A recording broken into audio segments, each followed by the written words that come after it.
In this tutorial of the Word Bible Software, we will be discussing how to do a normal installation, a compact installation, and a cloud installation. You will see here as we go to our favorite browser here, you can use Internet Explorer, Google Chrome, etc. Go to the Word.net, and the maker of the Word Bible Software, Costas, has made it very easy for us. So on the main page, go to download the Word.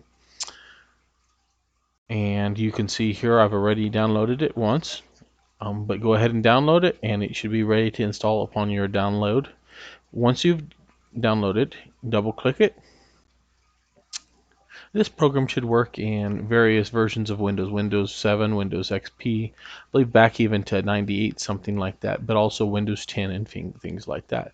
Hit next and go I agree, and you have the normal installation option. This would allow you to install it into the registry and have uninstall options, and it kind of spreads the program out a little bit more.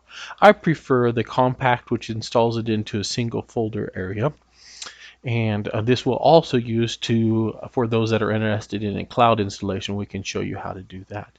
You also have the option to install it to just a flash drive if you like taking that portability and moving it from computer to computer that way.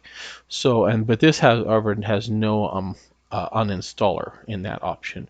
Doing compact, hit next, and I'm going to go ahead and leave almost all the resources in here. Go next as well, and I'm going to install it to the Word folder on my desktop here.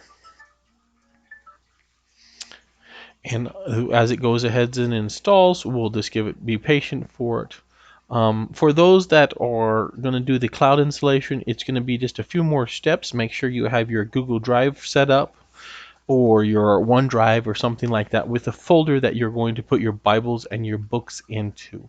There is a way that you could put it all into your Google Drive, kind of like do that one option there with no uninstall option, and that will then make it possible to install it all into Google Drive. However, sometimes there's conflicts with the configure file for the Word.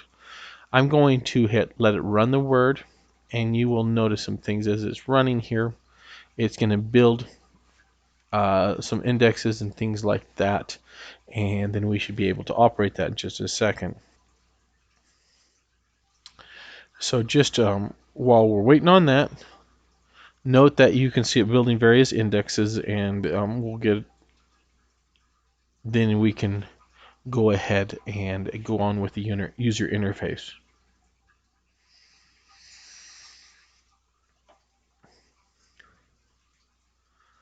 You will see different ones like the Net Bible, which is ONTX here, and different modules building their index. Just leave it on the default setting and you can hit go. For those that are just doing the compact install, it is now ready to run, and it would be very similar for the normal install. And you can go ahead and go into it. But we would like to show you how to do the cloud installation as well. So close it out, open up the folder where you installed the Word into, and in that folder you're going to need to get your Bibles and your books folder. Hit cut, not copy, but cut, and then go to wherever your cloud drive is. For example, I have it here, and then make sure you have a folder set up in there. Paste your books and your Bibles into that folder. Make sure if at this particular point, try to make it a little bit slower, make it easier on us. I'm going to go ahead and pause my OneDrive, for example, there. And it's going to go ahead and install. Copy those books over. Now, when you go ahead and you open the Word again, it'll say there's no Bible text found, and then it says, have you downloaded and installed any Bible text in another location? You may set it now. And yes, we do want to do that. And so I'm going to go ahead and go to my drive I just set up. I got my cloud there, my cloud folder. Hit OK, and it's going to rebuild the Bibles a little bit again. By the way, if you weren't planning on doing a compact installation, you could do this from the beginning. Copy that folder over as soon as the installations happened. Copy Bibles and books into your cloud drive folder. And so that will close that down. You can see it's doing KJV, for example, here. Net. These are just some of the free to you modules that are available with the Word. And we define it as free to use simply because somebody else has provided the work and provided the content, so you don't have to pay for it. But do note that it took many hours and much labor and perhaps many dollars or whatever the currency was to provide this software. And much of that thanks goes to Costas Sergio, and there are many others that have been involved along the way. So note then that our books are not available yet. Let's close the Word and then patiently wait, maybe count to about 20.